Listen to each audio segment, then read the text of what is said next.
जीवन में बड़ा लक्ष्य प्राप्त करने के लिए कई कठिनाइयों का सामना करना पड़ सकता है और ये हर जीव का चुनाव निर्धारित करता है कि वो लक्ष्य उसे प्राप्त होगा या नहीं। उसी प्रकार विंता और गरुड़ को दासत्व से मुक्ति मिलेगी या नहीं, ये विंता का मुझ पर विश्वास और गरुड़ की कर्मनिष्ठा तय करेगी।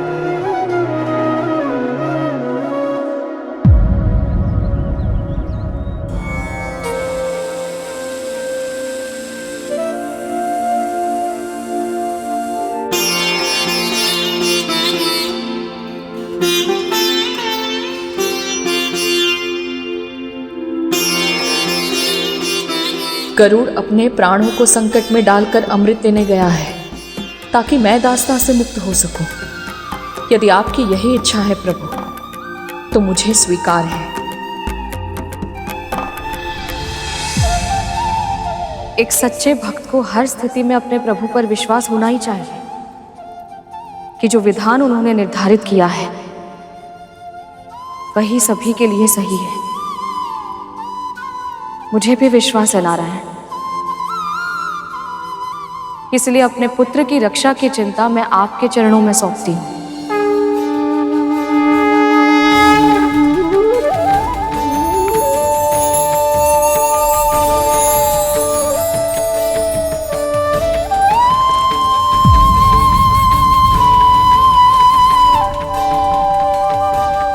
आज पहली बार मैंने गरुड़ को भोजन के लिए भी नहीं कहा।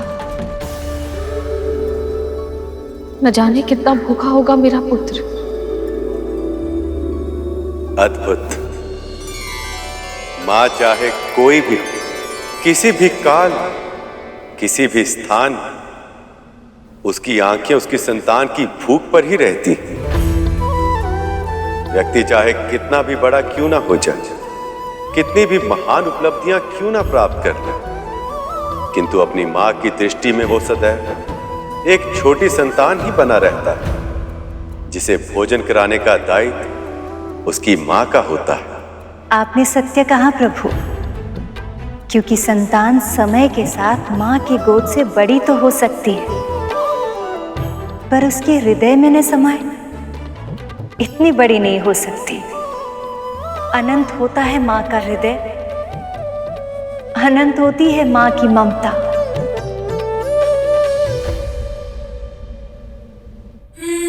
हे स्वामी, गरुड़ की सहायता कीजिए। हे स्वामी, गरुड़ की सहायता कीजिए।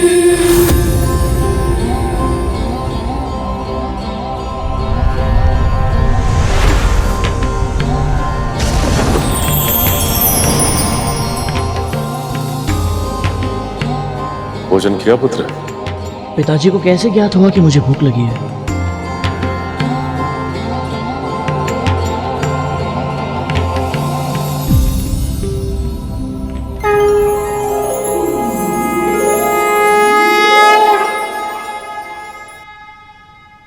भोजन तो नहीं किया है पिताजी। पहले भोजन कर लो पुत्र, फिर बात करेंगे। क्षमा कीजिए पिताजी, परंतु मैं एक बहुत ही आवश्यक उद्देश्य के लिए निकला हूँ और जब तक उसे पूरा नहीं कर लेता, भोजन या विश्राम के लिए विराम मेरे लिए संभव नहीं है। मुझे बड़ी माँ के लिए अमृत लाना है। पिताजी आप तो सब जानते हैं। तुम्हारी माँ को तुम्हारी चिंता हो रही है, पर वो सही भी है। पर पुत्र, जिस उद्देश्य के लिए तुम निकले हो उसे पूरा करने के लिए तुम्हें लंबा युद्ध करना होगा, और उसके लिए ऊर्जा की आवश्यकता होती है, और ऊर्जा के लिए भोजन आवश्यक है पुत्र। पिताजी के इस परम सात्विक आश्रम के निकट मुझे मांसाहार कहां से मिलेगा? पुण्यदायक सरोवर के निकट जाओ पुत्र, तुम्हें वहां केवल भोजन ही नहीं मिलेगा, 2 प्राणियों की मुक्ति के साधन भी बनोगे तुम। गरुड़ के माध्यम से मुक्ति किसे मिलेगी प्रभु? 2 ऐसे प्राणियों को जो किसी की कल्पना से भी अधिक विशाल है। एक है हाथी, 6 योजन ऊंचा और 12 योजन लंबा।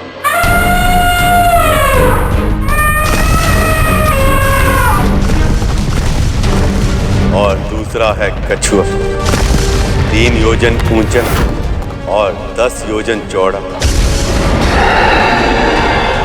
ये दोनों इतने समय से एक दूसरे से युद्ध कर रहे हैं कि अपने द्वेष का कारण तक भूल चुके हैं। विशाल कायतन और असीमित शक्ति के कारण इनमें अहंकार आ चुका है, और अहंकार में चूर प्राणी अपने से दूर प्राणियों के साथ अत्याचार ही करता है। जब तक वह अकारण किसी के साथ झगड़ा ना करता, उसके भीतर की ऊर्जा अशांत ही रहती है। इसी कारण युद्ध अब इन दोनों की प्रवृत्ति बन चुका है, और इसी कारण पूरा वन आतंकित है।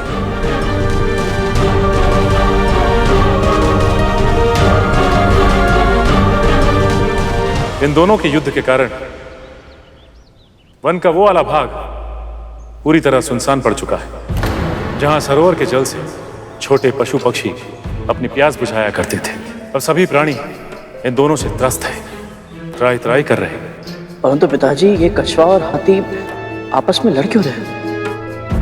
पिछले जन्म में दोनों सगे भाई थे करके। बड़े भाई का नाम था महर्षि विभावसु और छोटे भाई का नाम था महर्षि सुश्रुति।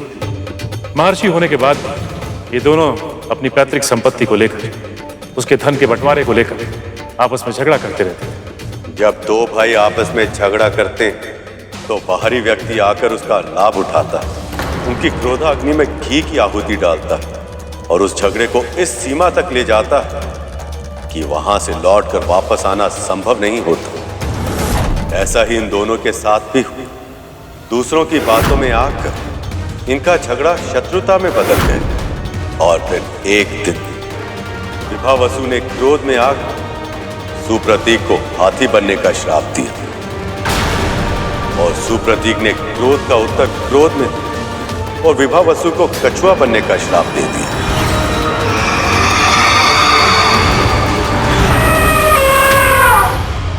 श्राप देने के बाद दोनों को आभास हुआ कि उन दोनों ने कितनी बड़ी भूल कर दी है। तभी उन्होंने निर्णय लिया कि उनसे बड़े आकार वाला कोई पक्षी यदि उन दोनों को एक साथ अपना आहार बना ले, तभी उन्हें श्राप से मुक्ति मिल पाएगी। सही समय आ गया है गरुड़।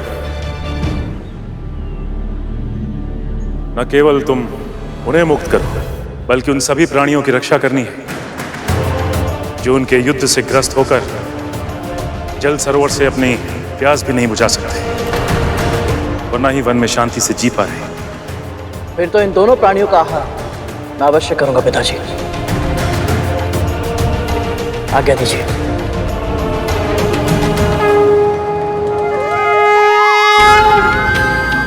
सफल हो पुत्र।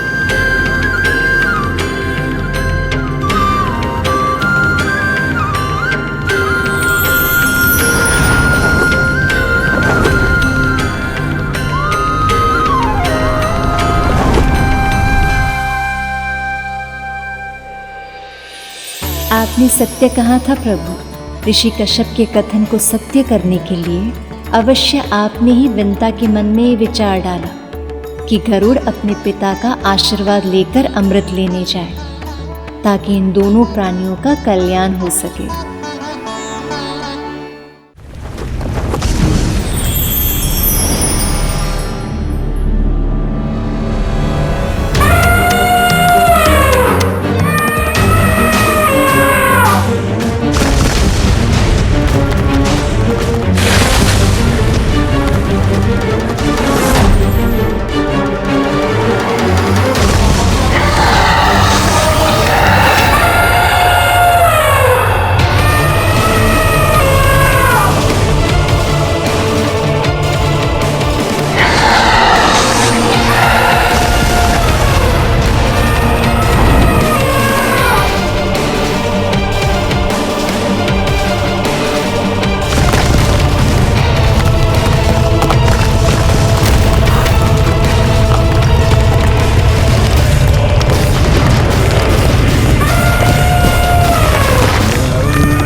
क्रोध में चोर इन दोनों प्राणियों को यह आभास तक नहीं है कि इनका झगड़ा कितने निर्दोष पशु पक्षियों को आतंकित अनुभव हो रहा है।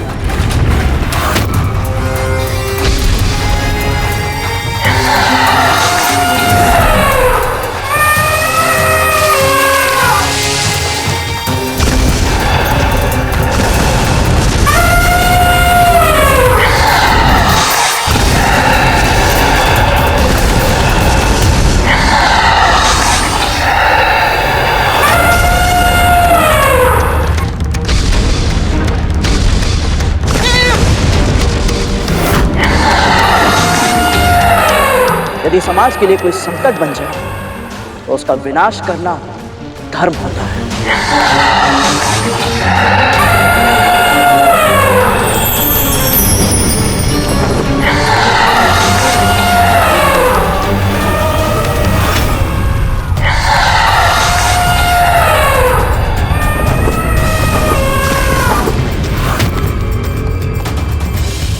आपस में झगड़ कर समय क्यों नष्ट कर रहे हो? यदि साहस है तो मुझसे युद्ध करो।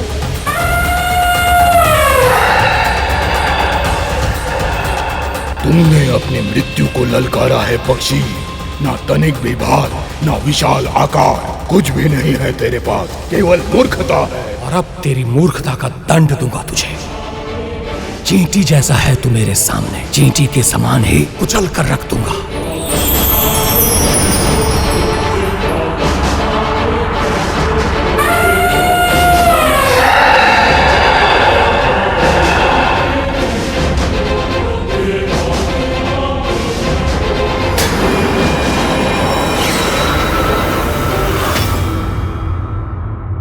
जो कार्य इतना कठिन लग रहा था, कितनी सरलता से पूरा कर दिया गरुड़ ने। इतनी शीघ्र प्रसन्न मत हो शेष।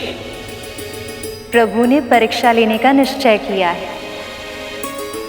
यदि कार्य इतनी आसानी से पूरा होते हुए दिखाई दे रहा है तो इसका अर्थ ये है कि हम प्रभु की परीक्षा को समझ ही नहीं पाए, और कुछ न कुछ अवश्य ऐसा होगा जो अभी हमारी दृष्टि से ओझल है, पर जब सामने आएगा तो उसकी कसौटी पर खरा उतरना बहुत कठिन होगा। आपने तो सच में मुझे निष्ठुर समझ लिया देव। ये सत्य है कि सृष्टि में संतुलन बनाने का भार मुझ पर मेरे निर्णय से भी बड़ा होता है। ऋषियों का तपोबल, गरुड़ भोजन कर, ये उसकी मां की इच्छा थी, और इन प्राणियों का सेवन करके इन्हें मुक्ति मिले, ये उसके पिता महर्षि कश्यप का आदेश था। इस घटना में मेरा कोई योगदान नहीं है देवी। सत्य तो ये है कि ये संसार जानता ही नहीं कि ऋषियों की वाणी में कितना सामर्थ्य, कितना पुरुषार्थ होता है। यदि ऋषि कुछ कह दे तो भगवान भी उनके वचन को सत्य करने के लिए बाध्य हो जाते हैं। इसीलिए महर्षि दुर्वासा के श्राप के बाद मैं आपका वियोग सहने के लिए विवश हो गई थी।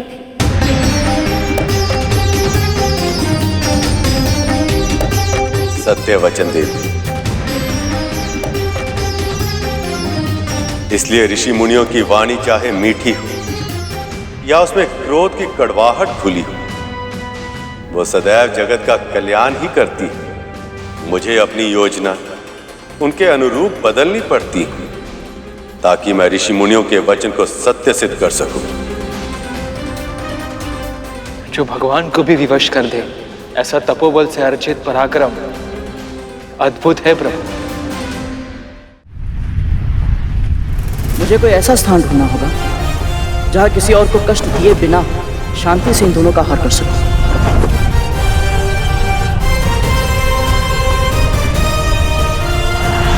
उस वृक्ष पर बैठकर भोजन कर सकता हूं मैं, वहां कोई और आएगा भी नहीं।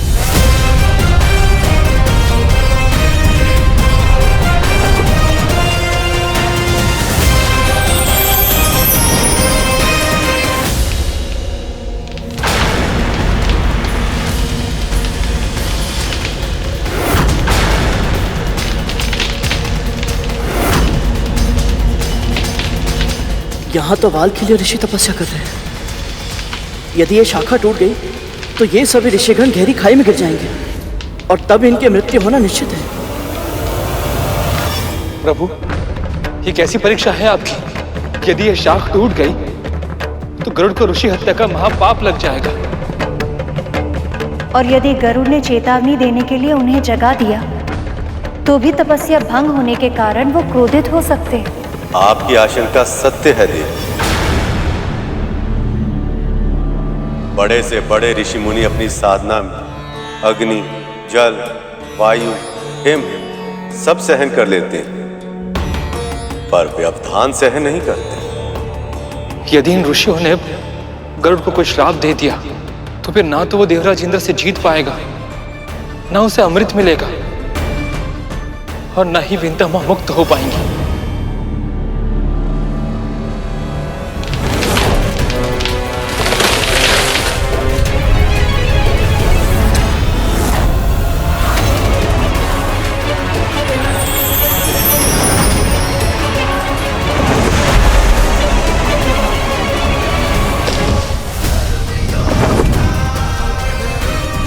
अकल्पनीय, अविश्वसनीय।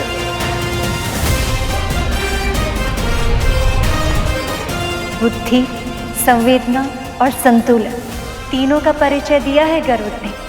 ये आपका वाहन बनने के लिए पूरी तरह से उपयुक्त है प्रभु। आप बहुत शीघ्र, बहुत अधिक प्रसन्न हो रही हैं देवी। अभी तो गरुड़ ने केवल उड़ान भरी, अभी ये देखना शेष कि वो भूमि पर कैसे उतरेगी। और यदि वाल्खिल्य ऋषियों को यह पता चला कि गरुड़ के कारण उनकी साधना का स्थान बदल चुका है, तो वह क्रोधित भी हो सकते हैं और उसे श्राप भी दे सकते हैं।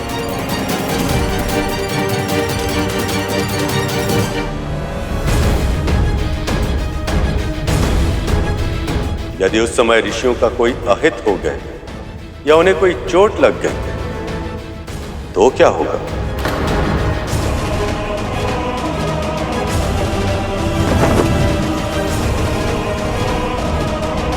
मुझे इस भूल को सुधारना होगा। पिताजी से सहायता मांगनी होगी मुझे।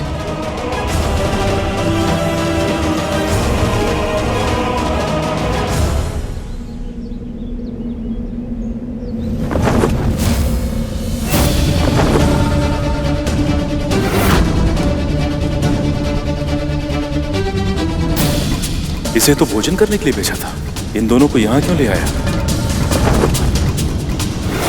वाल्खिल्य ऋषि,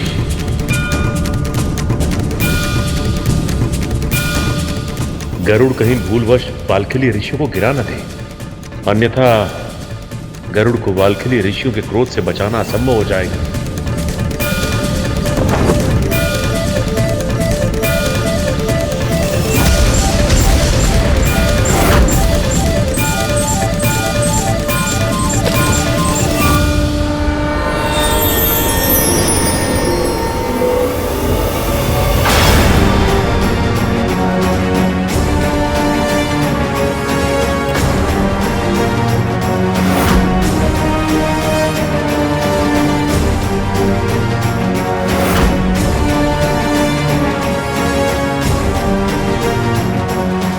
तेरी देह विशाल है, किंतु तेरी बुद्धि अल्प है। हम तो तुझे यहां आशीर्वाद देने आए थे, किंतु अब हम तुझे श्राप देंगे। श्राप, श्राप, श्राप। मुझे इन वाल्खिल्य ऋषियों को इनके ध्यान से जगाना ही होगा, अन्यथा जब इनकी साधना समाप्त हो जाएगी तब ये जानकर के इनके साधना स्थल को बदल दिया गया है, तो वो इस बात को अपना घोर अपमान समझेंगे। प्रभु, ऋषि कश्यप का भय यदि सत्य में परिवर्तित हो गया तो गरुड़ को वाल्खिल्य ऋषियों के क्रोध से कोई नहीं बचा पाएगा।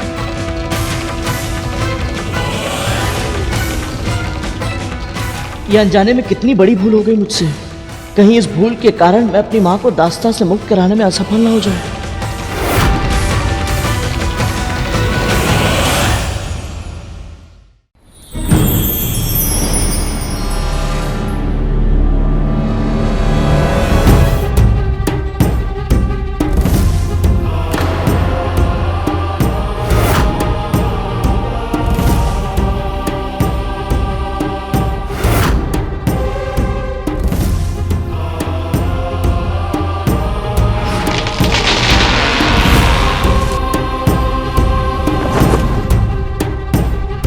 ये अनजाने में मुझसे कितना घोर पाप हो गया। मैंने वाल्खिल्य ऋषियों के तपस्या का स्थान बदल दिया। कहीं क्रोध में आकर इन्होंने मुझे श्राप दे दिया तो? पुत्र, अनजाने में ही सही, किंतु भूल तो तुमसे हुई है, और इसके लिए ऋषिवर तुम्हें जो भी दंड देते हैं तुम्हें स्वीकार करना होगा पुत्र। हे नारायण, कहीं मेरी इस भूल के कारण मेरी माँ को बड़ी माँ की दास्तां से मुक्त कराने में मुझे विलम्ब ना हो जाए।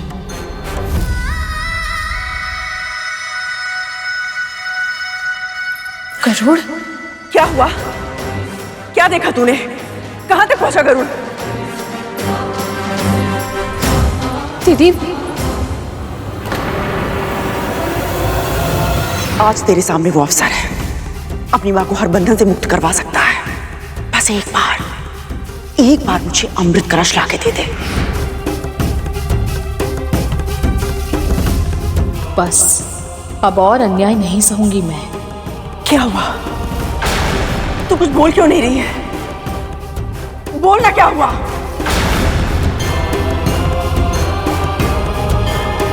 क्या बोलूं? ये बोलूं कि मैं नहीं जानती आपके 1 सहस्त्र पुत्रों के लिए अमृत लाने के प्रयास में मेरा पुत्र जीवित बचेगा भी या नहीं। अब तक आपने मेरे साथ जो भी किया उसे अपना प्रायश्चित समझकर मैं सहती रही। यहां तक कि जब आपने अरुण के जीवन के साथ वो घिनौना खेल खेला, तब भी मैंने आपको नहीं, अपने भीतर की ईर्ष्या को दोष दिया। पर गरुड़ के बारे में ऐसा नहीं होगा। आज तक गरुड़ के साथ जो भी बुरा हुआ है उसका कारण आप ही हैं। यदि अब आपके कारण मेरे पुत्र के साथ कुछ भी बुरा हुआ तो स्मरण रखिएगा दीदी, मैं आपको कभी क्षमा नहीं करूंगी।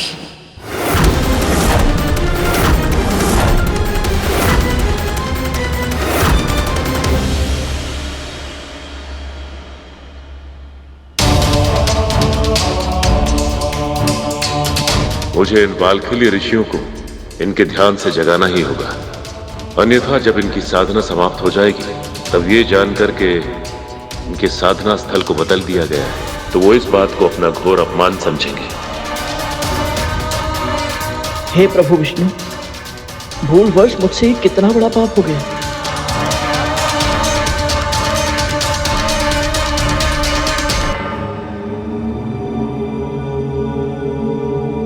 हे महान ऋषिगण, हे बालखिली ऋषियों, मैं ब्रह्मा पुत्र कश्यप आप सबका आवाहन करता हूं, कृपा करें। जितना छोटा वाल्खिल्य ऋषियों का कद है उतना ही ऊंचा प्रताप है उनका, तभी इनका श्राप भी अति भयंकर है।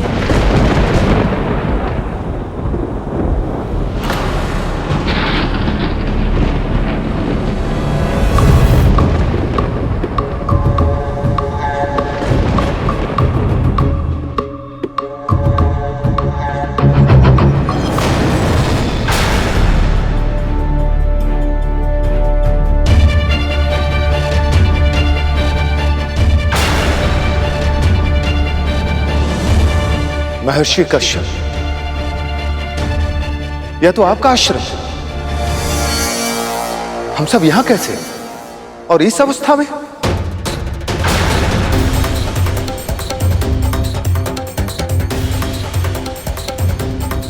ऋषिवर, इससे पहले कि आप कुछ कहें, मैं आपसे कुछ कहना चाहता हूं। ऋषिवर, मेरे पुत्र से त्रुटि हुई है और वो आप लोगों को भूलवश यहां ले आया।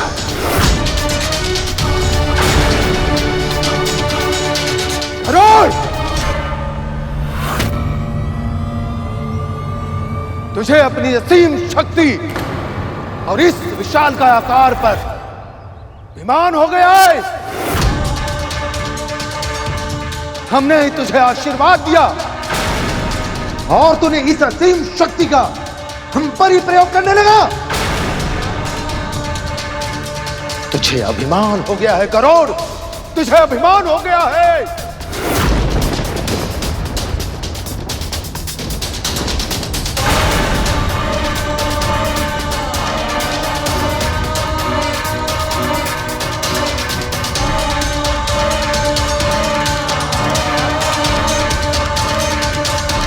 ऋषिवर, मेरे पुत्र से ये त्रुटि भूलवश हुई है।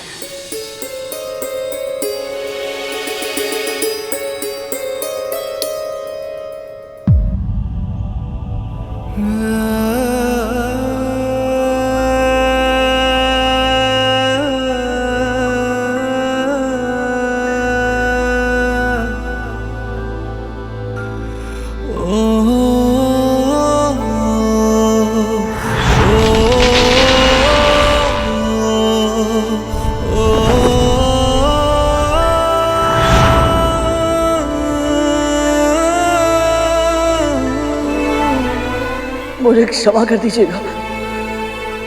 मेरा आधा ध्यान भोजन पर था और आधा ध्यान अपने लक्ष्य पर। मेरी बड़ी माँ ने मुझे अमृत लाने के लिए भेजा है ऋषिवर। यदि मैं अमृत लाकर उनके सामने रख पाया तो वो मेरी माँ को दास्ता के बंधन से सदैव सदैव के लिए मुक्त कर देंगी। आप मुझे दंड अवश्य दीजिएगा, मैं शीश झुकाकर उसे स्वीकार कर लूंगा। परंतु आपसे एक विनती है, मुझे ऐसा कोई श्राप मत दीजिएगा जिससे मेरी माँ की मुक्ति में विलंब हो।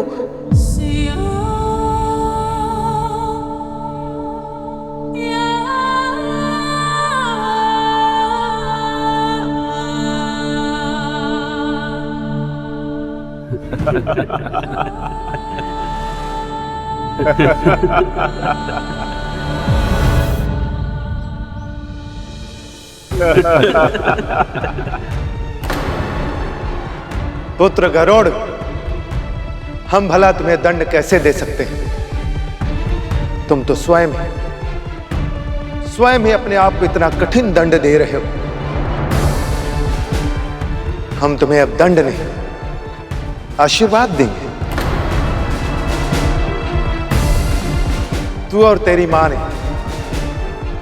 अब तक बहुत कष्ट सहे, किंतु अब नहीं। जिस लक्ष्य की प्राप्ति के लिए तू इस यात्रा पर निकला है, तुझे वह अवश्य प्राप्त होगा। यह मेरा आशीर्वाद है पुत्र, यह मेरा आशीर्वाद है पुत्र, यह मेरा आशीर्वाद है।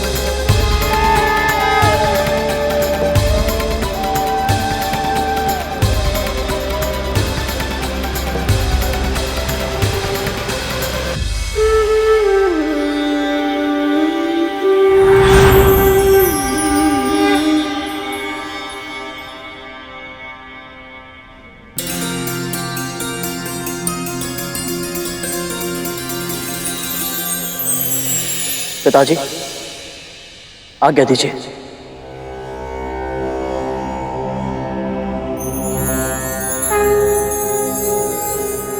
सफल हो पुत्र।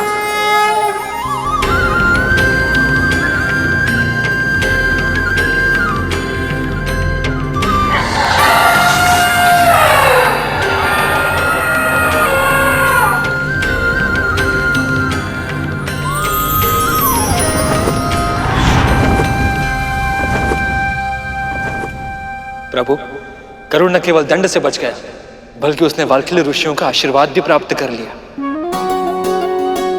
अब तो इसकी विजय निश्चित है प्रभु। गरुड़ ने सच में आपका मन जीत लिया है देवी, किंतु आप ये ना भूलें कि यदि गरुड़ अमृत पाने में सफल भी हो गए, तब भी अंत में उसे मेरा सामना करना होगा।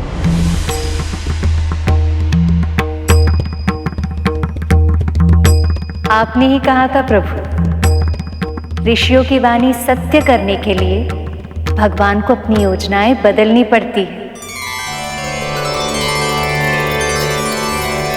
अब तो वाल्खिल्य ऋषि ने गरुड़ को आशीर्वाद भी दे दिया।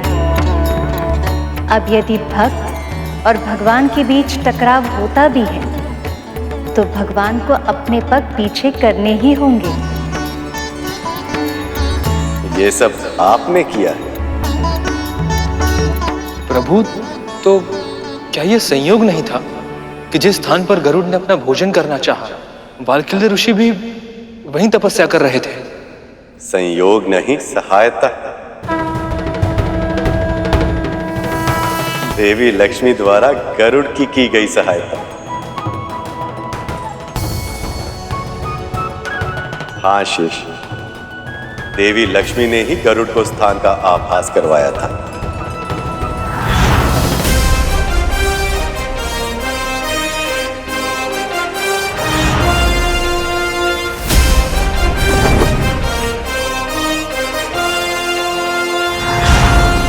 प्रभु, यदि आप देवराज का साथ देंगे तो मुझे भी गरुड़ का साथ देना ही होगा।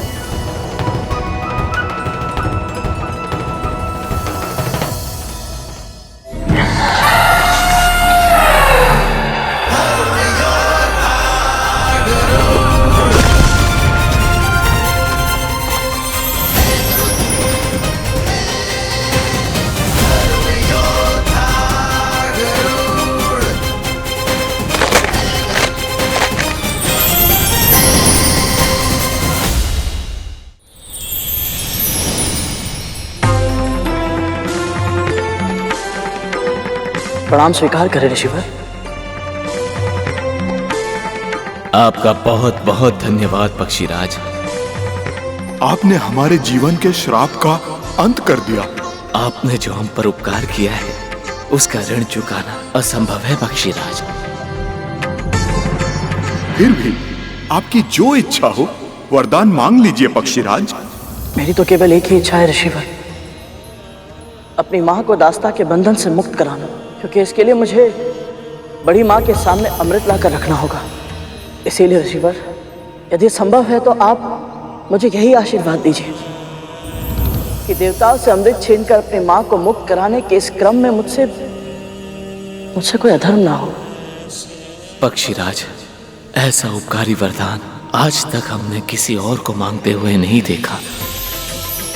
जो निस्वार्थ भाव से माँ की सेवा करता है वो अनजाने में भी अधर्म नहीं कर सकता। आप निश्चिंत रहें पक्षीराज, इस परीक्षा में आपके धर्म की रक्षा अवश्य होगी। तथास्तु। बहुत बहुत आभार ऋषिवर।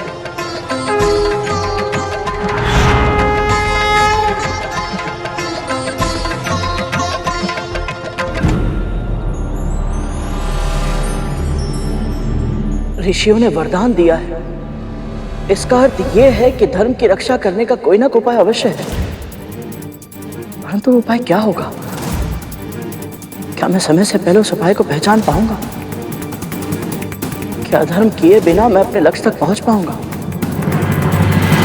माँ, अब क्या होगा ये जानने की उत्सुकता से मेरे मन में घबराहट हो रही। मैं जानता हूं कि गरुड़ के साथ विंता माँ, कद्रू माँ, पिताजी वालखिल्य ऋषि और अनेक महापुरुषों का आशीर्वाद है। इसलिए मन में कहीं ना कहीं एक आशा है कि वो सफल अवश्य होगा।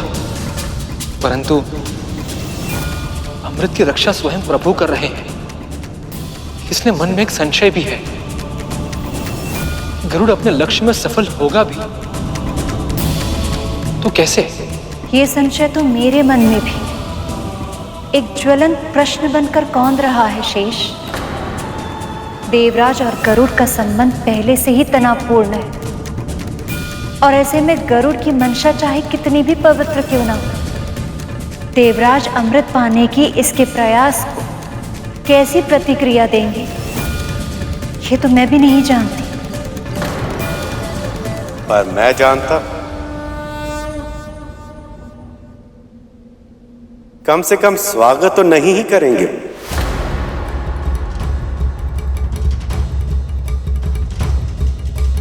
अमृत पान करने के बाद देवताओं के साथ साथ देवराज इंद्र के मन में भी मृत्यु का भय समाप्त हो गया।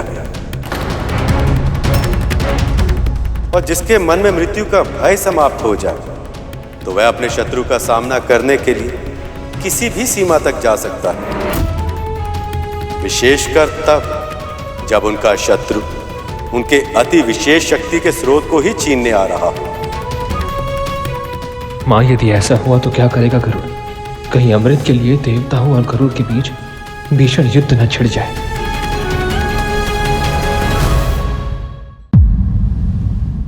जितने समय तक स्वर्ग लोक पर हमारा शासन नहीं था, उतने समय में पृथ्वीवासियों को अनेक कष्ट सहने पर विवश होना पड़ा। असुरों के आतंक के कारण हम सभी देवता अपने अपने दायित्व को पूरी तरह निभा नहीं पाए, जिसके कारण अनेक अनुष्ठान अधूरे रह गए। हमें न केवल अतीत में हुए हानि की भरपाई करनी है, बल्कि हमें यह भी निश्चित करना है कि ऐसी विपत्ति संसार पर और हम पर फिर कभी ना आ सके। असुर अभी के लिए छिप अवश्य गए हैं, पर उन्होंने पूर्णतः अपनी हार स्वीकार नहीं की है। वो प्रतीक्षा कर रहे हैं कि हम सभी अपने अपने दैनिक कार्य में व्यस्त होकर असावधान हो जाएं, ताकि वो हम पर आक्रमण कर सके। ऐसा दोबारा नहीं होना चाहिए। यदि हमारी असतर्कता और भूल से अमृत किसी अयोग्य के पास चला गया, तो इतनी कठिनाइयों से सृष्टि में जो हमने संतुलन बनाया है वह फिर से असंतुलित हो जाएगा। शनिदेव, कृपया आप अपनी सतर्क दृष्टि हम पर सदैव बनाए रखिएगा, ताकि हम कभी अत्यधिक संतुष्ट होकर असावधान हो ना पाए।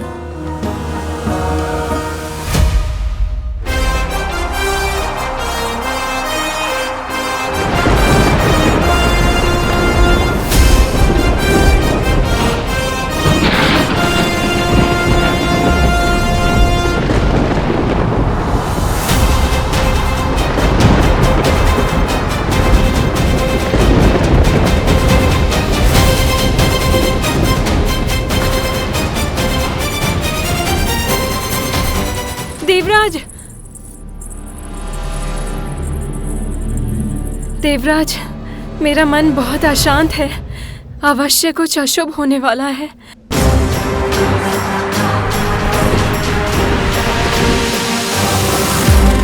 गरुड़ जिस तीव्र वेग से यहाँ आ रहा है वो अकारण नहीं हो सकता। मुझे भी आभास हुआ है इंद्रदेव कि अमृत लेने आ रहा है वो।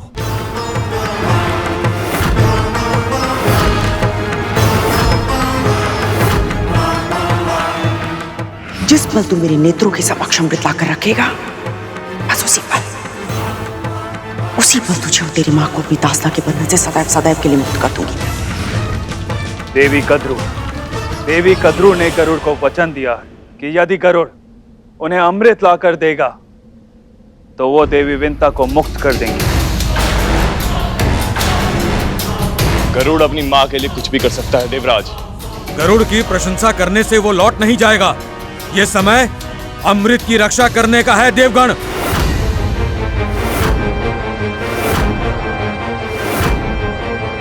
अमृत का सुरक्षा चक्र बहुत कड़ा है पिताजी, उसे गरुड़ कभी नहीं भेद पाएगा।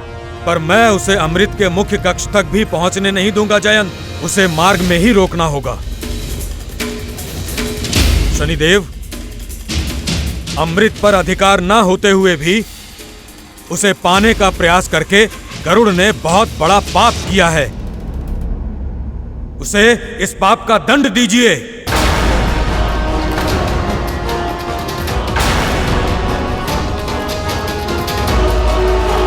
देवराज इंद्र आक्रामक हो रहे हैं प्रभु, वो भी समय से पहले और आवश्यकता से अधिक। देवराज की ऐसी प्रतिक्रिया उनकी असुरक्षा के कारण है शेष। जब तक अमृत सुरक्षित था तब तक ये सारे संसार की रक्षा के लिए चिंतित थे, और अब जब इनकी शक्ति के स्रोत पर आक्रमण हो रहा है तब ये उसके अतिरिक्त और कुछ सोच ही नहीं पा रहे। इंद्र ये कभी स्वीकार नहीं करेगा, पर गरुड़ की शक्ति इंद्र से अधिक है और इस बात का आभास उन्हें भी है। इसलिए वे अपने प्रतिद्वंदी को कोई अवसर नहीं देना चाहते। मुझे पूरा विश्वास है कि गरुड़ को रोकने के लिए इंद्र अपने सभी साधनों, अपनी संपूर्ण शक्ति का इस्तेमाल करेंगे।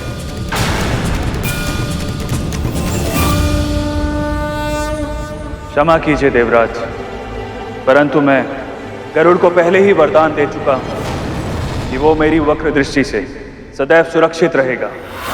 इतनी सरलता से मैं उसे जीतने नहीं दूंगा। अमृत पर केवल हमारा अधिकार है और उसकी रक्षा मैं किसी भी मूल्य पर करूंगा।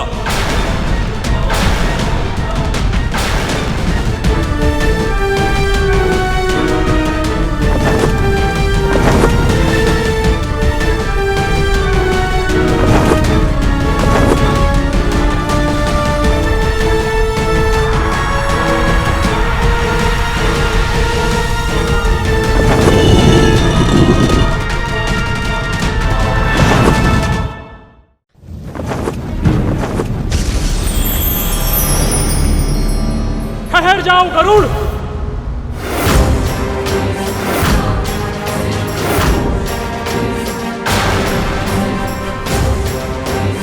आप मेरी इस यात्रा का कारण जानते हैं अग्निदेव? और तुम भी जानते हो कि तुम्हें अमृत पानी की अनुमति नहीं है, इसलिए वापस लौट जाओ। क्षमा कीजिए, परंतु मैं विवश हूँ और कोई उपाय नहीं है मेरे पास। अब या तो अपने लक्ष्य में सफल हो पाऊंगा या इस प्रयास में अपने प्राण त्याग दूंगा, परंतु वापस लौटना असंभव है। तुम मुझसे युद्ध करने के लिए तैयार हो जाओ। लगता है अग्निदेव मेरी उपस्थिति से क्रोधित है। अब इनके क्रोध का सामना कैसे करूंगा मैं? माँ ने कहा था अग्नि को शांत करने के लिए शीतलता की आवश्यकता होती है।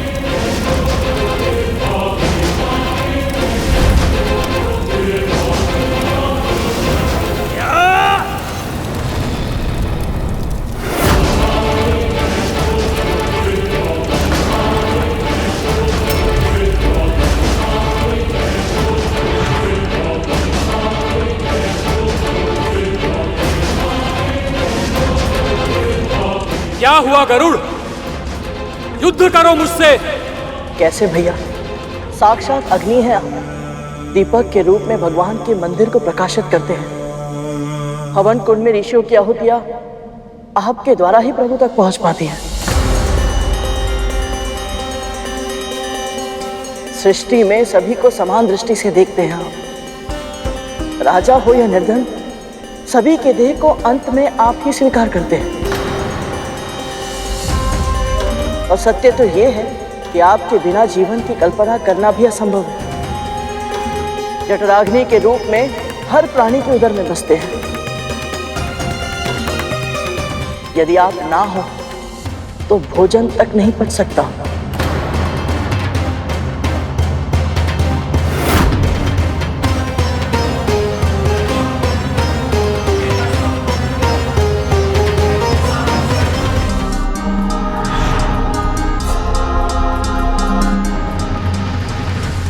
इतना सब जानते हो, फिर भी मेरा विरोध कर रहे हो, क्यों?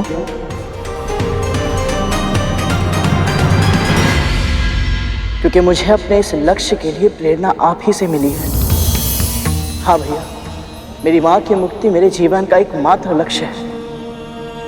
और इसका आभास मुझे जिसने सबसे पहले कराया था वो आप ही थे। ये क्या कह रहा है गरुड़? अग्निदेव ने ऐसा कब किया? ये जानने के लिए तो हम दोनों भी उत्सुक हैं। जब मैं डिम में था तो मुझे आभा के अतिरिक्त और कुछ समझ नहीं आता था। जब भी माँ मेरे निकट आती थी तो मुझे उष्णता का आभास होता था, और जब भी बड़ी माँ या कोई संकट मेरे समीप आता था तो मेरे पूरे तन में शीतल लहर दौड़ जाती थी। और तब से उचित और अनुचित का भेद जानने के लिए मैंने सदैव अपने भीतर की ऊष्मा का सहारा लिया। जब भी किसी के साथ या विशेषकर मेरी माँ के साथ कुछ अनुचित होता है तो मेरा पूरा तन आवेश में आकर तपने लगता है और प्रतिक्रिया के लिए विवश कर देता है। और जब तक अनुचित को उचित में ना बदल दूं, मुझे शांति नहीं मिलती। इसीलिए मैंने कहा था भैया, आप मेरे मार्गदर्शक हैं। अब आप ही बताइए, भला आपसे युद्ध कैसे कर सकता हूं? मैं तुम्हारी भावनाएं समझता हूं गरुड़, किंतु मैं इसमें तुम्हारी कोई सहायता नहीं कर सकता। मैं नियमों से बंधा हुआ हूं और देवराज इंद्र के आदेश के कारण मुझे अपनी शक्ति का प्रयोग करके तुम्हें रोकना ही होगा गरुड़। सावधान हो जाओ गरुड़।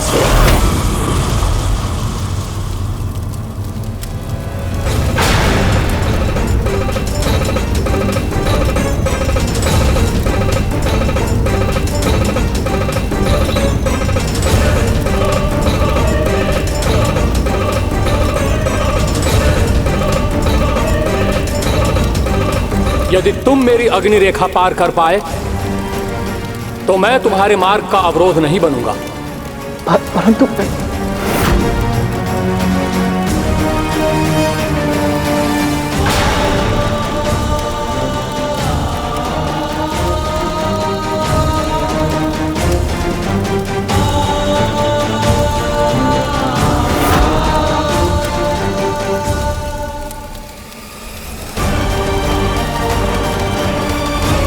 प्रभु मेरा मार्गदर्शन कीजिए ताकि अपने गुरु नर नारायण से ली शिक्षा की मैं लाज रख सकूं। ओम नमो भगवते वासुदेवाय। ओम नमो भगवते वासुदेवाय। ओम नमो भगवते वासुदेवाय। ओम नमो भगवते वासुदेवाय। ओम नमो भगवते वासुदेवाय।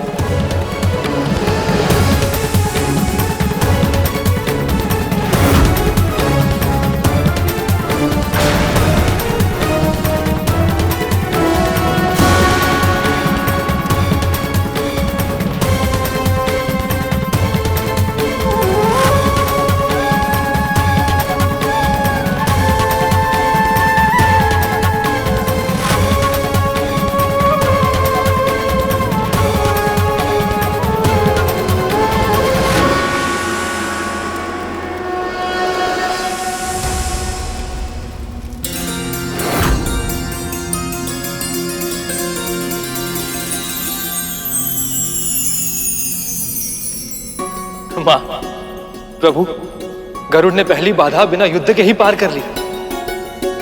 सच में विलक्षण बुद्धि का परिचय दिया है गरुड़ ने।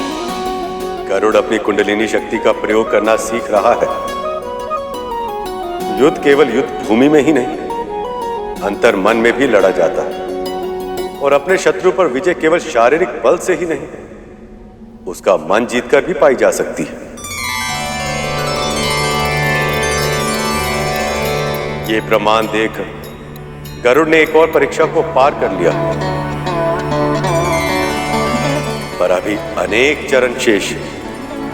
गरुड़ के संकट अभी और बढ़ने वाले हैं, क्योंकि इस हार से देवराज इंद्र के क्रोध की अग्नि और भी अधिक तीव्रता से धधक उठेगी।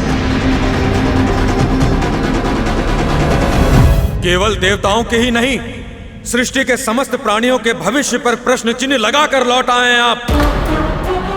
गरुड़ की बातों से ही हार गए आप।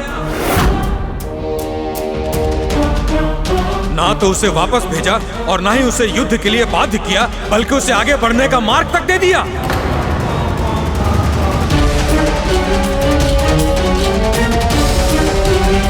आप चिंता मत कीजिए देवराज, मैं भी जाकर उसे उसकी दृष्टता के लिए दंड दूंगा। हाँ देवराज, आप बस आज्ञा दीजिए, मैं भी उस गरुड़ को उचित पाठ पढ़ाने के लिए व्याकुल हूं। नहीं देवगण,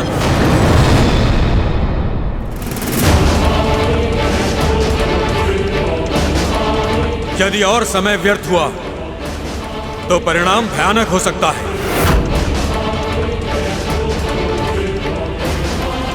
मैं स्वयं जाऊंगा उसका सामना करने।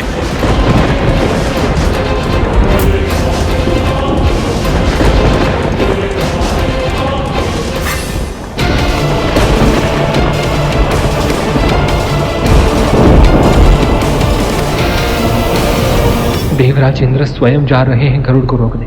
लगता है अब सारे देवता गरुड़ के विरुद्ध युद्ध छेड़ देंगे। ओम नमो भगवते वासुदेवाय। ओम नमो भगवते वासुदेवाय। ओम नमो भगवते वासुदेवाय। ओम नमो भगवते वासुदेवाय। ओम नमो भगवते वासुदेवाय। ये तो अनिष्टता के संकेत है, न जाने क्या होगा अब। ओम नमो भगवते वासुदेवाय। गरुड़!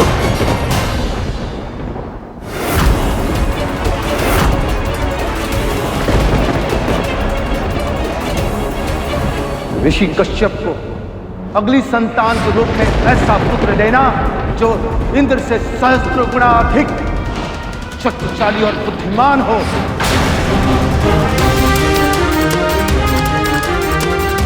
अमृत पर किसका अधिकार होगा, यह निर्णय करने का अधिकार केवल परम प्रभु विष्णु का है।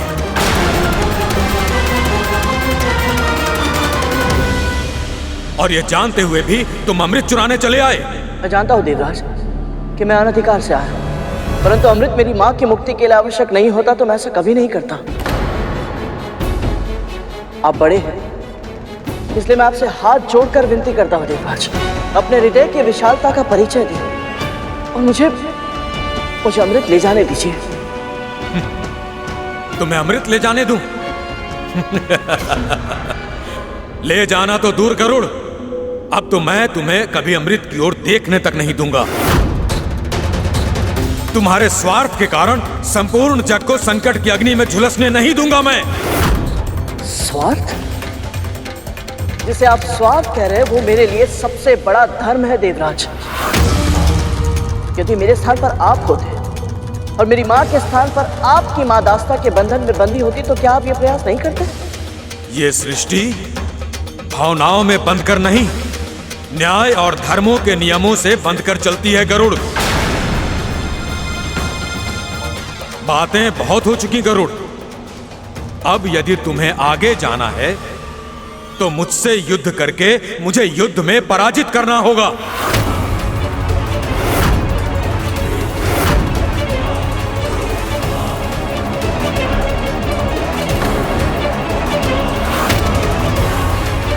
अपनी माँ के स्वतंत्र जीवन के लिए यदि मुझे अपने भाई से भी युद्ध करना पड़े तो मैं पीछे नहीं हटूंगा।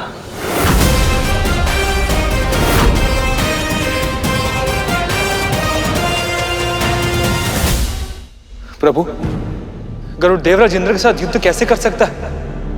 उसने आज तक केवल असुरों का सामना किया है। असुरों को हराना और देवराज इंद्र से युद्ध करना एक समान नहीं है प्रभु। असुर शीघ्र ही आवेश में आ जाते हैं, उनका क्रोध उनसे 2 पग आगे चलता है और बुद्धि 2 पग पीछे। परंतु देवराज इंद्र में यह अवगुण नहीं है। संसार के श्रेष्ठतम गुरुओं ने उन्हें युद्ध नीति सिखाई है, वर्षों का अनुभव है उनके पास। शेष का कथन सत्य है प्रभु। वरदान के कारण गरुड़ का शारीरिक बल देवराज इंद्र से अधिक अवश्य है, पर युद्ध कला का अभ्यास, युद्ध नीति का ज्ञान, युद्ध विद्या का कौशल केवल देवराज इंद्र के पास है। ऐसे में देवराज का पक्ष गरुड़ की तुलना से अधिक भारी है। अब आपको ही कुछ करना होगा प्रभु। आप दोनों ये भूल रहे हैं कि इस युद्ध में जाने से पहले गरुड़ नर और नारायण के मार्गदर्शन अपनी कुंडलिनी को जागृत किया। अब उसे जिस भी विद्या के ज्ञान की आवश्यकता होगी वह उसे स्वयं अर्जित कर सकता है, यदि वह सही दिशा में अपना ध्यान केंद्रित करे तो। वैसे इतने बड़े प्रतिद्वंदी और अपने बड़े भाई को सामने पाकर गरुड़ अपना ध्यान केंद्रित कर पाएगा या नहीं, यही होगी उसकी वास्तविक परीक्षा।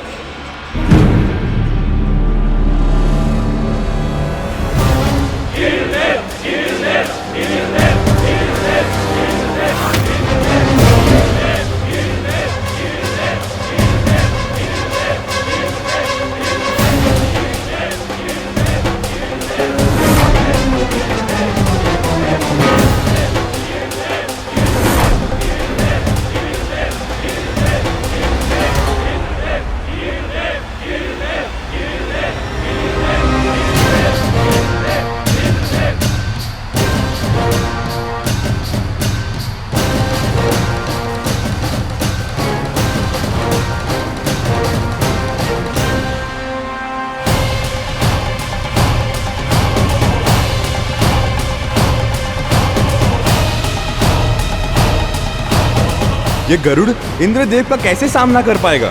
अमृत ग्रहण करने के पश्चात देवराज अमर है, वो इस पक्षी के प्राण शीघ्र हर लेंगे।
तो अशुभ संकेत है माँ।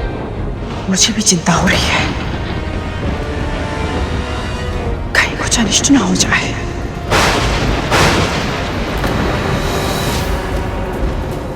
ओम नमो भगवते वासुदेवाय। ओम नमो भगवते वासुदेवाय।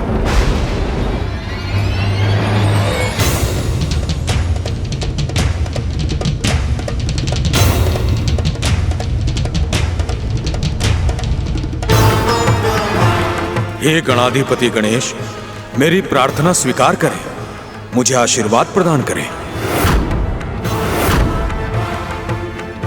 हे विघ्न विनाशक, मेरे सभी विघ्न दूर करें, मुझे आशीर्वाद प्रदान करें।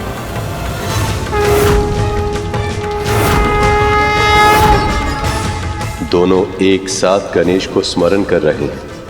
अब गणेश किसे देंगे अपना आशीर्वाद?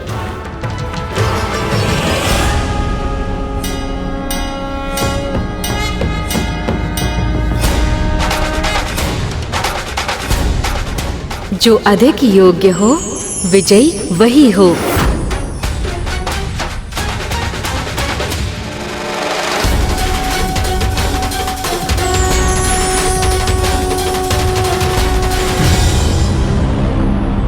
पिताजी, मुझे आशीर्वाद प्रदान करें। पिताजी, मुझे आशीर्वाद प्रदान करें।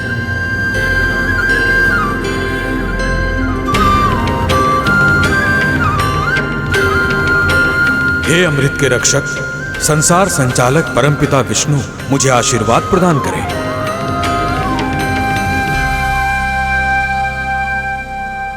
संसार की हर माँ के सम्मान के रक्षक परमपिता विष्णु, मुझे आशीर्वाद प्रदान करें।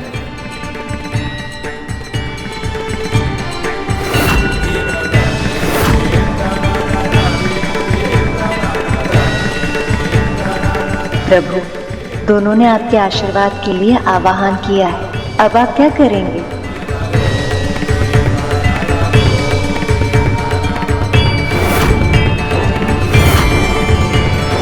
धर्म की जय हो।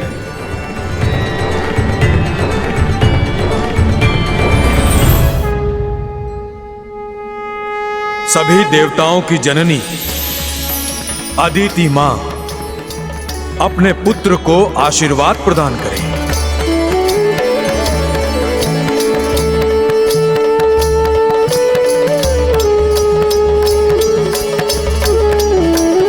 हे ललिता मां, पार्वती मां, लक्ष्मी मां, अदिति मां, तिथि मां, बड़ी मां, अविंता मां,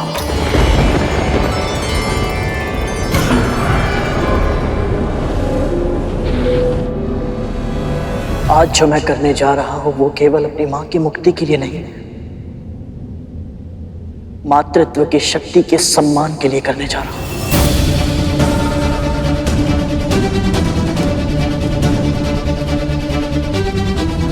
अपना आशीर्वाद प्रदान करें।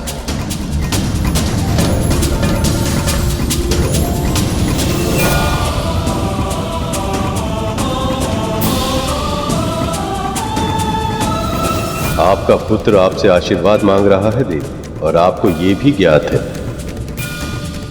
कि वो जो कार्य करने गया वो मेरी इच्छा के विरुद्ध। क्या आप उसे विजयी होने का आशीर्वाद देंगी?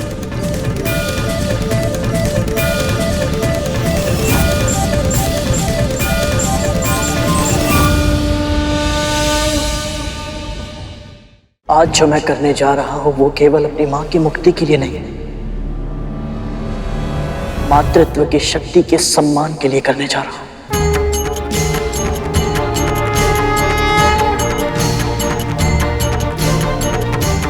अपना आशीर्वाद प्रदान करें।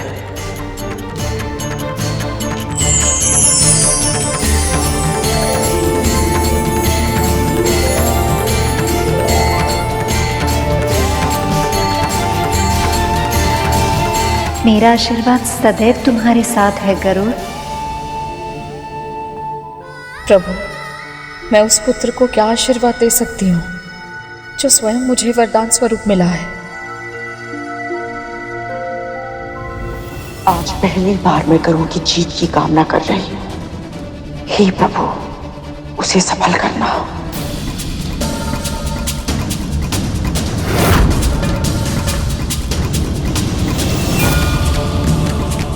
अपने शिष्य का प्रणाम स्वीकार करें गुरुदेव। मुझे आशीर्वाद प्रदान करें।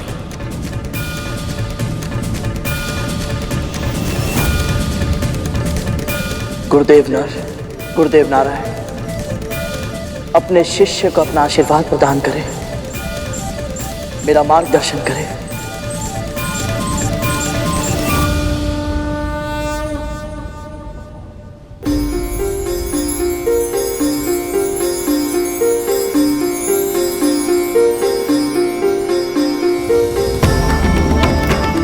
इंद्र के साथ द्वंद्व करना गरुड़ के लिए बहुत ही कठिन साबित होगा, किंतु हम उसकी सहायता करने का प्रयास करेंगे।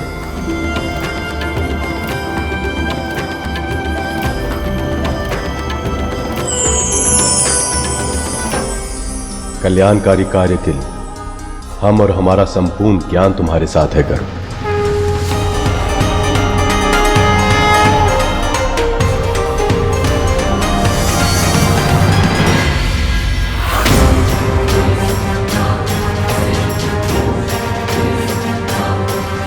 गरुड़ की शक्ति असीम है, किंतु इंद्र का अनुभव गरुड़ को हानि पहुंचा सकता है।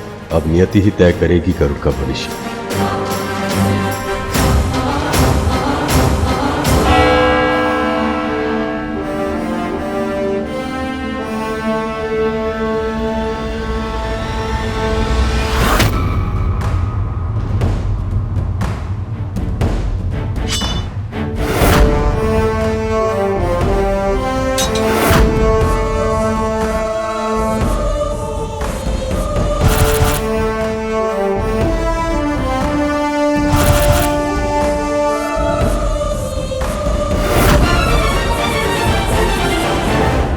गरुड़ भी मेरे पुत्र के समान है। दोनों में से कोई भी जीते, किंतु एक मां की पराजय तो निश्चित है।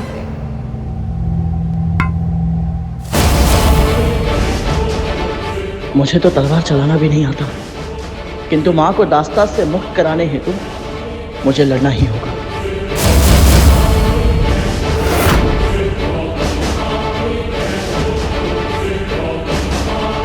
अरे ये क्या देवराज के सामने टिकेगा? इसे तो तलवार और ढाल पकड़ना भी नहीं आता। सब कोई गरुड़ को कम आंक रहे हैं, किंतु ये भूल रहे हैं कि गरुड़ की शक्ति पिताजी से सहस्त्र गुना अधिक है।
मैं असहाय हूँ प्रभु, मेरी सहायता करें, मुझे कोई मार्ग दिखाइए।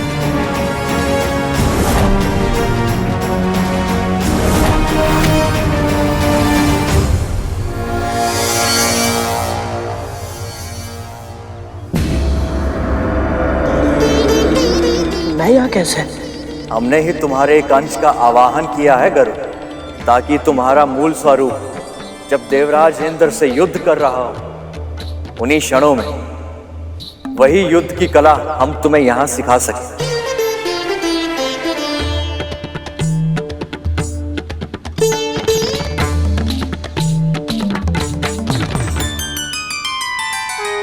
अब आरंभ करते हैं गरुड़।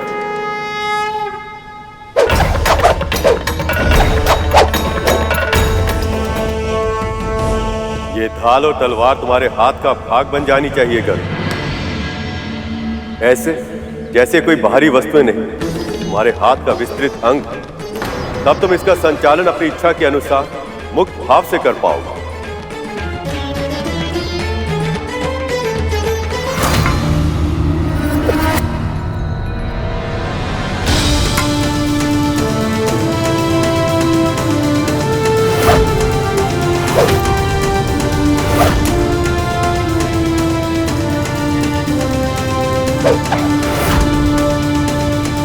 तुम अपने प्रतिद्वंदी का अनुकरण मत करो गरुड़।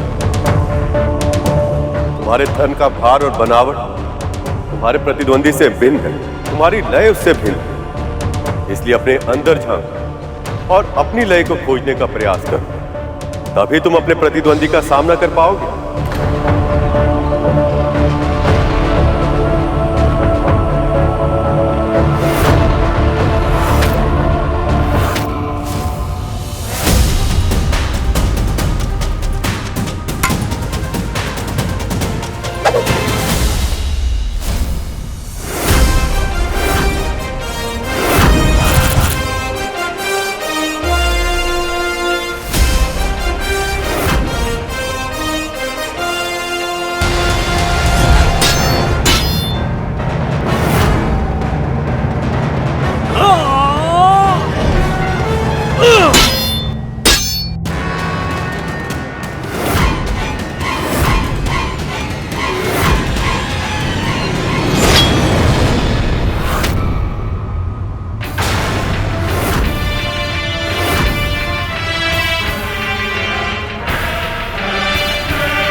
मुझे लगा था कि गरुड़ देवराज इंद्र के सामने एक क्षण भी नहीं ठहर पाएगा।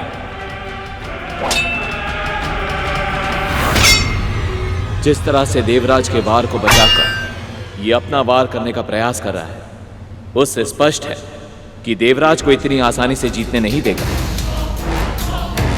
तलवार चलाने की कला कब सीखी इसने और किससे? पर यह सब सोचने का समय नहीं है, अभी तो इसे परास्त करना है किसी भी मूल्य पर।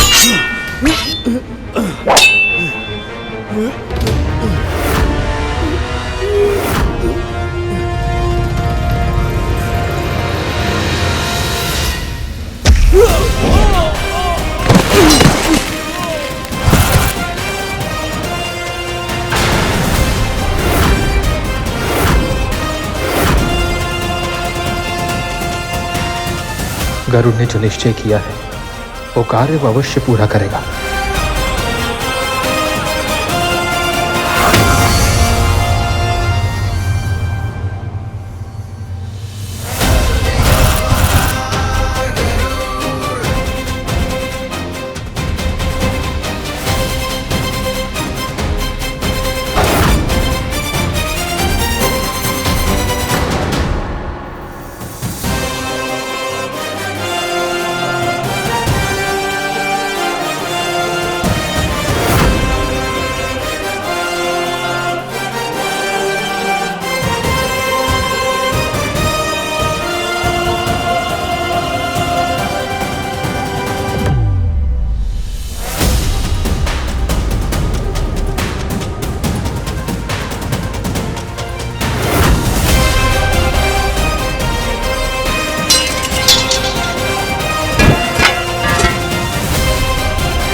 देवराज इंद्र हार गए। पराजित हुए देवराज। गरुड़ की विजय हुई। असंभव को संभव कर दिखाया गरुड़ ने।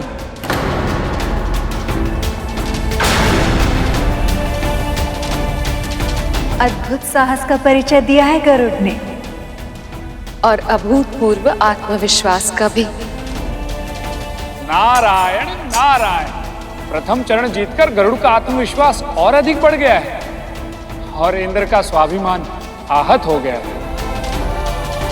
पर प्रभु, देवराज यदि हार गए तो अमृत की रक्षा कैसे हो पाएगी?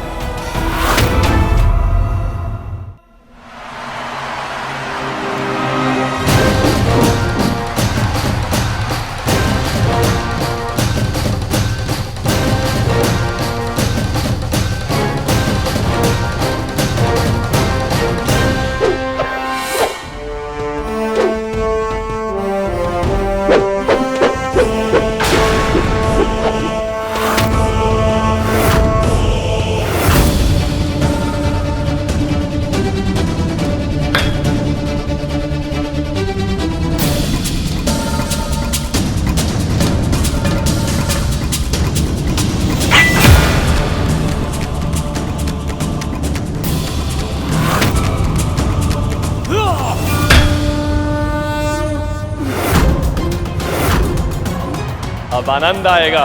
सत्य कहा वरुण देव। गदा युद्ध में पिताश्री की दक्षता किसी से छुपी नहीं है। अब ये अवश्य ही गरुड़ को हराएंगे। गरुड़ ने आज तक कभी गदा को छुआ भी नहीं था। इस चरण में अपनी रक्षा कैसे कर पाएगा वह?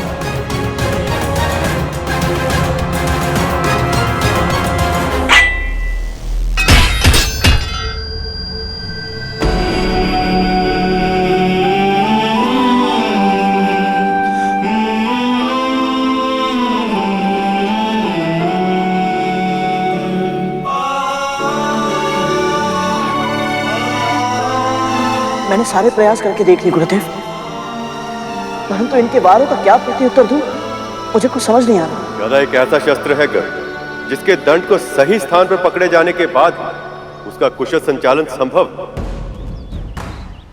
किंतु स्मरण रहे, तुम्हारी शक्ति केवल गदा पर ही व्यय होनी चाहिए, समस्त तन पर नहीं।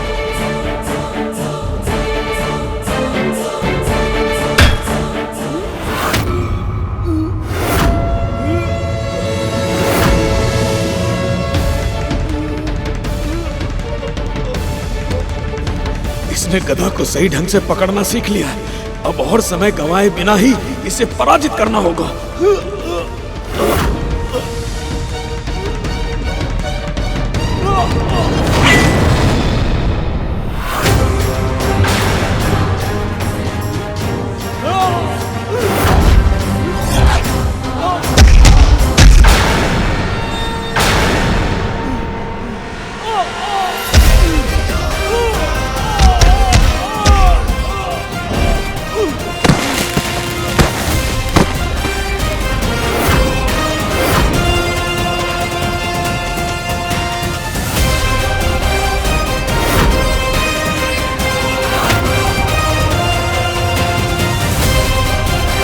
अद्भुत गरुड़, अद्भुत।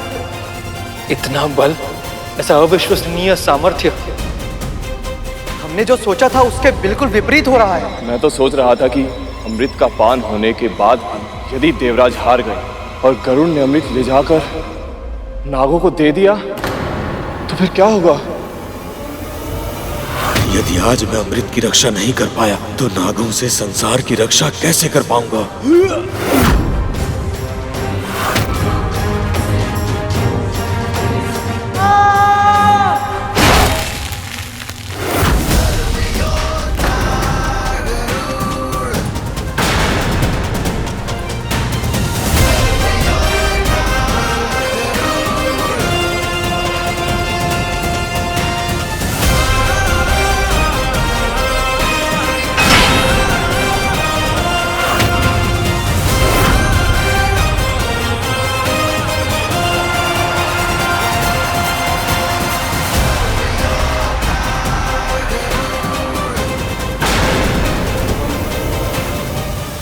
इसने तो हारे हुए द्वंद्व को जीत में परिवर्तित कर दिया।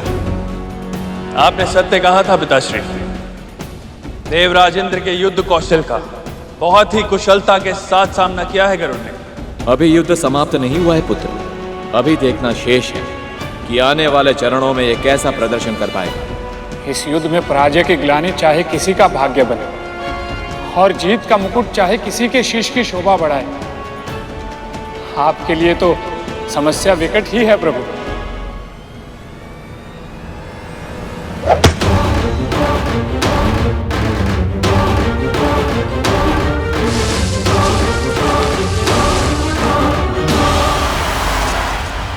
बस बहुत समय नष्ट हो चुका, अब इस अहंकारी का अहंकार तोड़ना ही होगा। बस बहुत समय नष्ट हो चुका, अब यह युद्ध समाप्त करना ही होगा। इस तरह हुंकार ने और क्रोध प्रदर्शित करने से मल्ल युद्ध नहीं जीते जाते। वार करो गरुड़।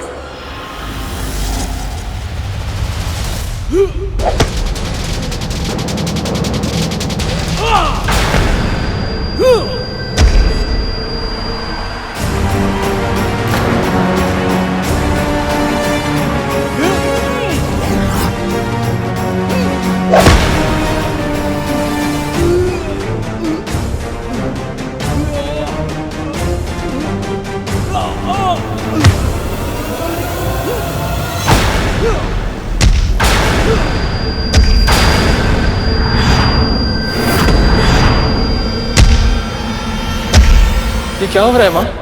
गरुड़ का शारीरिक बल तो देवराज इंद्र से कई गुना अधिक है, तो फिर ये कैसे संभव है? कभी कभी शारीरिक शक्ति से अधिक महत्व इच्छा शक्ति का होता है शेष। गरुड़ ये युद्ध अपनी मां की मुक्ति के लिए कर रहा है, पर देवराज इंद्र भी तो संसार में शांति की स्थापना के लिए और सभी प्राणियों की सुरक्षा जैसे पवित्र उद्देश्य के लिए संघर्ष कर रहे हैं। अतः अपनी दृष्टि में दोनों के ही कारण उचित हैं। इसलिए इस द्वंद्व में कौन जीतेगा और कौन नहीं, इसका अनुमान लगा पाना असंभव है। नारायण नारायण।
देवराज इंद्र की जय, देवराज इंद्र की जय, देवराज इंद्र की जय, देवराज इंद्र की जय, देवराज इंद्र की जय, देवराज इंद्र की जय, देवराज इंद्र की जय।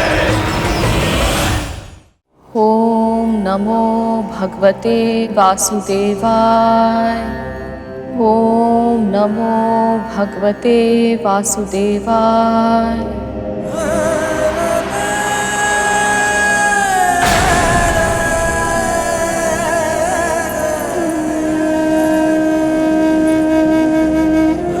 हार स्वीकार कर ले गरुड़। जीत की हट में जीवन को हार जाना मूर्खता होती है, और उससे भी बड़ी मूर्खता होती है अपनी जीत के लिए हर संभव प्रयास ना करना। स्मरण रख गरुड़, आज भले ही हार स्वीकार करके तू अपना जीवन जीत लेगा, किंतु तेरी मां कभी मुक्त नहीं हो पाएगी। मात ऋण का भार तेरे पंखों को फड़फड़ाने तक नहीं देगा। तब तू कैसे उड़ेगा अपने आदर्शों के आकाश में? परम प्रभु विष्णु के विरुद्ध कार्य करेगा तो मैं मुक्त होकर भी प्रसन्न कैसे रहूंगी गरुड़? मेरी मुक्ति का नहीं विष्णु भक्ति का मार्ग चुन पुत्र। यदि तेरी माँ मुक्त नहीं हो पाई तो तू भी जकड़ा रहेगा, और जो संसार की बेड़ियों में जकड़ा रहता है वो भला भक्ति मार्ग पर कैसे चल सकता है? पर मेरी मुक्ति के लिए तू अपने धर्म का त्याग कर दे, ये मूल्य बहुत अधिक है पुत्र। अपनी माँ की मुक्ति के लिए कोई भी मूल्य क्यों ना चुकाना पड़े, वो अधिक नहीं होता करो। एक बार, बस एक बार मेरे समक्ष अमृत कलश ला के रख दे, फिर मैं तुझे और तेरी माँ को अपनी दास्तान से सदैव सदैव के लिए मुक्ति दे दूंगी। ये मैं वचन देती हूँ तुझे। और कश्यप पत्नी कद्रू अपने वचन का सम्मान अवश्य करेगी। ये मैं वचन देती हूँ तुझे। परम प्रभु विष्णु के विरुद्ध कार्य करेगा तो मैं मुक्त होकर भी प्रसन्न कैसे रहूंगी गरुड़? तेरी माँ को अपनी दास्तान से सदैव सदैव के लिए मुक्ति दे दूंगी। ये मैं वचन देती हूँ तुझे। प्रभु ये कैसी परीक्षा ले रहे हैं गरुड़ की? मुझे कुछ करना होगा। तुम हार नहीं सकते गरुड़, उठो, संघर्ष करो। तुम्हारी इस माँ का आशीर्वाद तुम्हारे साथ है। उठ जाओ गरुड़।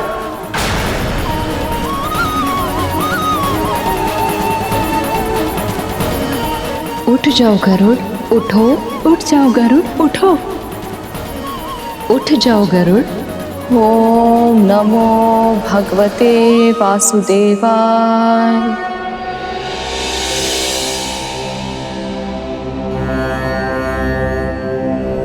प्रभु गरुड़ की रक्षा करें, उसे शक्ति दें।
गरुड़ विजय हुआ मां।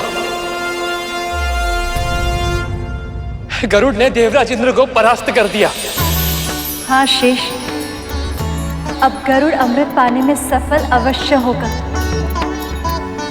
देवराज अमृत की रक्षा करने में असफल रहे।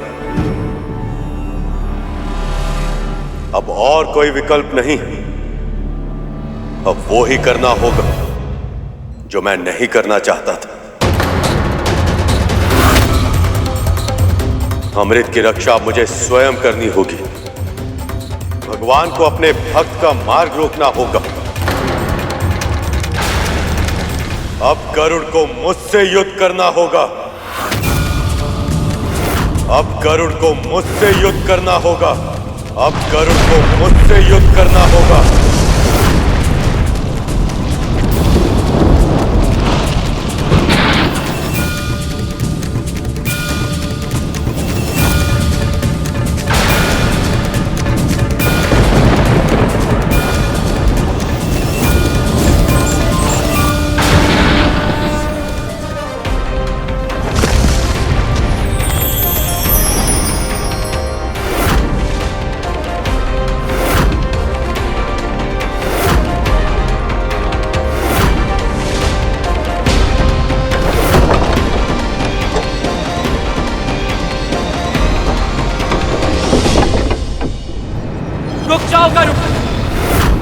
तुम्हारा इतना दुस्साहस कि तुम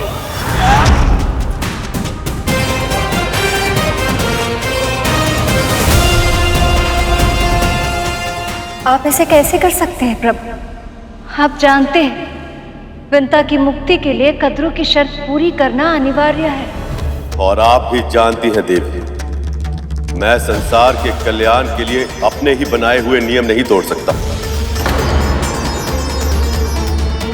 पर आप उसे कैसे रोकेंगे प्रभु? गरुड़ ने अपनी मां की मुक्ति का संकल्प लिया है। मुझे भय है कि इस बारे में वो किसी का सुझाव नहीं मानेगा। तो फिर मैं बल का उपयोग करूंगा देवी।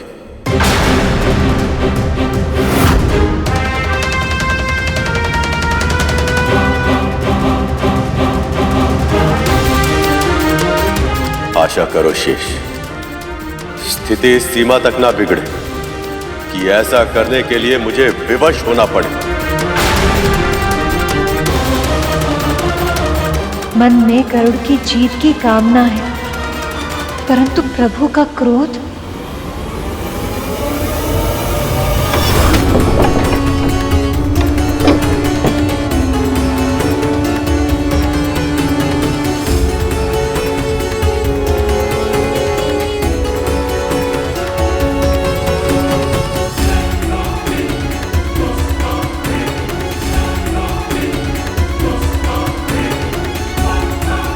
ये कैसी बाधा है? अवश्य अमृत की सुरक्षा में ऐसे और भी पड़ाव आएंगे।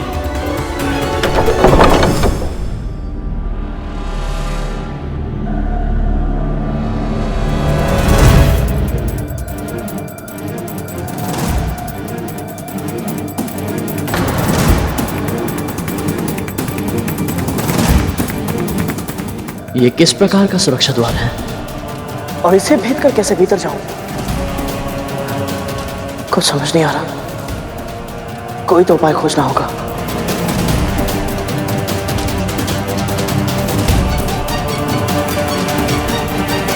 हे माताओं, कोई तो उपाय सुझाइए।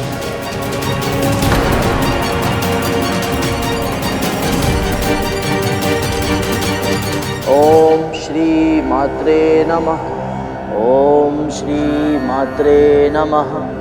ओम श्री मात्रे नमः। ओम श्री मात्रे नमः। एक ओर प्रभु का क्रोध, दूसरी ओर पुत्र की असहायता। अब मैं किसका पक्ष लूं? ओम श्री मात्रे नमः। ओम श्री मात्रे नमः। ओम श्री मात्रे नमः।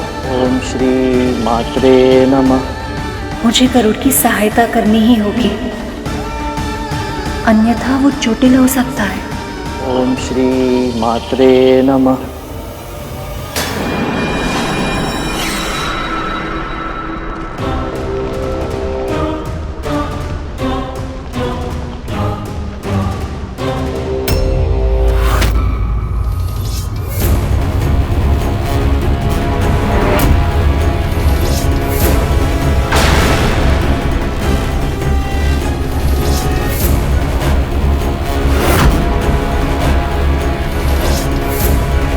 यांत्रिक सर्प। ये दोनों सर्प यंत्र अमृत की रक्षा कर रहे हैं। अवश्य ही इनमें कोई विशेषता होगी जो मेरे लिए प्राणघातक हो सकती है।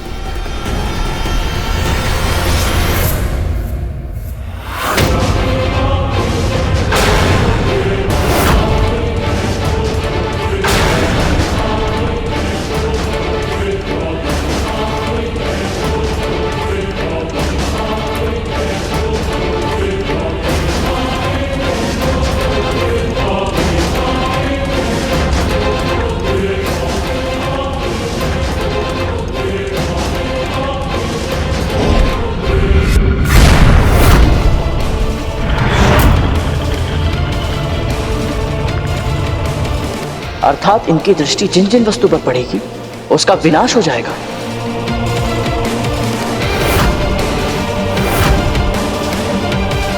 अब मुझे ऐसा कुछ करना होगा जिससे ये दोनों असक्रिय हो जाए और मैं अमृत की ओर बढ़ सकूं।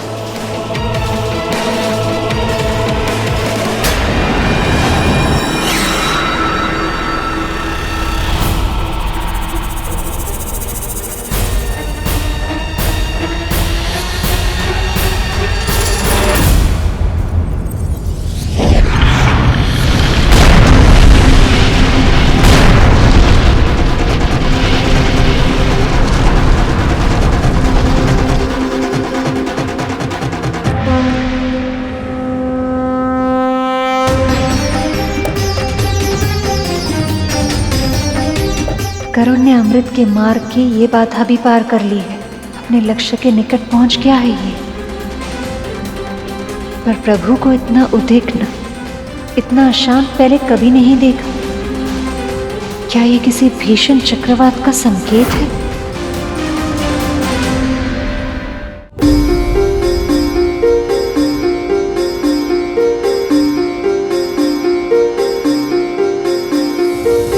गरुड़ ने वही किया जो एक पुत्र होने के नाते उसका धर्म है। क्या ये जानते हुए भी भैया विष्णु द्वारा गरुड़ का मार्ग रोकना सही है?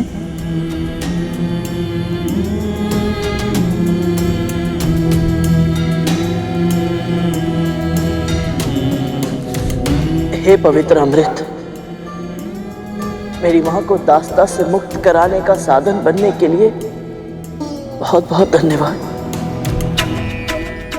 आप ही के कारण मेरी मां अब से स्वतंत्र और प्रसन्न जीवन जिएंगी। मैं आपका सदैव आभारी रहूंगा, सदैव।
नहीं,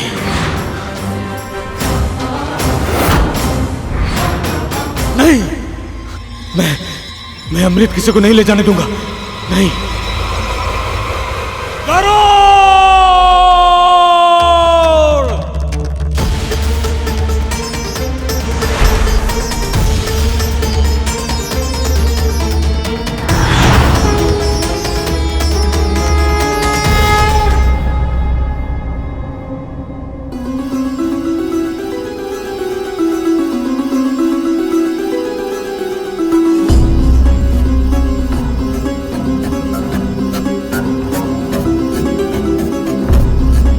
आपके लिए ये कितना कठिन है, इसका आभास मुझे है नारायण। पर संसार का संतुलन बिगड़ जाए, अमृत की सहायता से नागों का विष संपूर्ण संसार को विषैला बना दे, आप ऐसा भी तो नहीं चाहेंगे।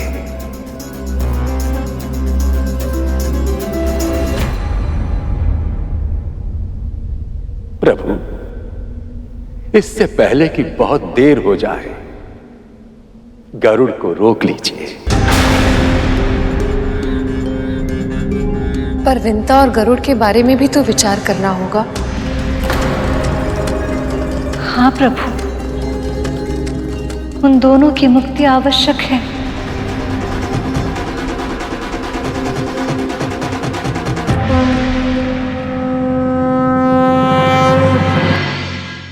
अब अंतिम निर्णय का समय आ गया है, जो धर्म की रक्षा के लिए आवश्यक है।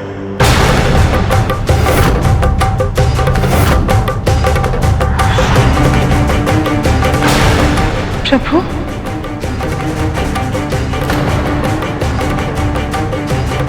अब तक तो हर पग पे सखा ने गरुड़ की सहायता की है, ताकि गरुड़ अपने लक्ष्य तक पहुंचने में तैयार हो पाए, सफल हो पाए। अब जब वो क्षण आया है, तो सखा इतने क्रोधित क्यों है? क्या गरुड़ उनकी आशाओं को पूरा करने में असफल रहा है?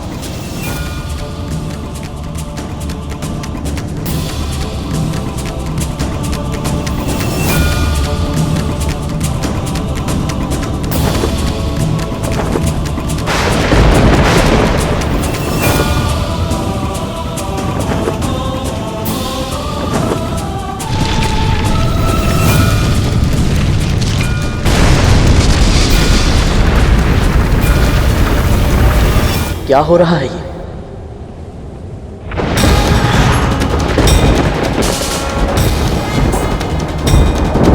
प्रभु,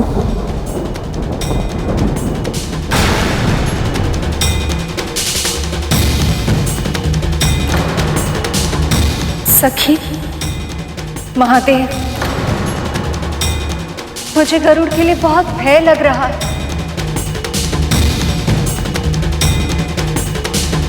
प्रभु को क्रोध में कोई भी निर्णय लेने से केवल आप दोनों ही रोक सकते हैं। कहीं आज ऐसा ना हो जाए कि भगवान स्वयं ही अपने भक्त का सबसे बड़ा अनिष्ट कर दे।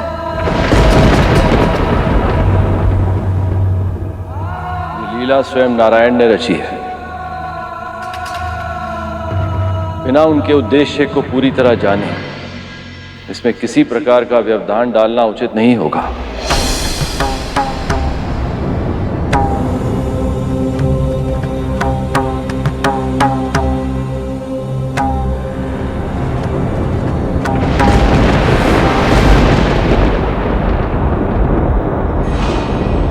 अशुभ खेत निसंकेत, इसका अर्थ है गरुड़ के मार्ग की बाधाएं विनाशकारी है।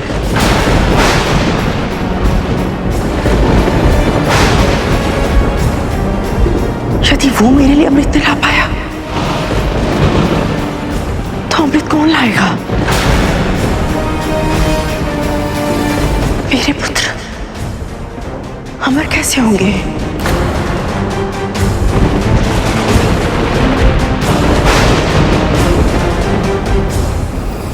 ओम नमो भगवते वासुदेवाय।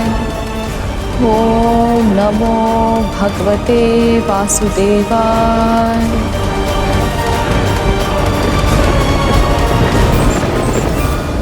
घोर धृष्टता की है गरुड़ ने, अन्यथा विष्णु जी को इतना क्रोध नहीं आता।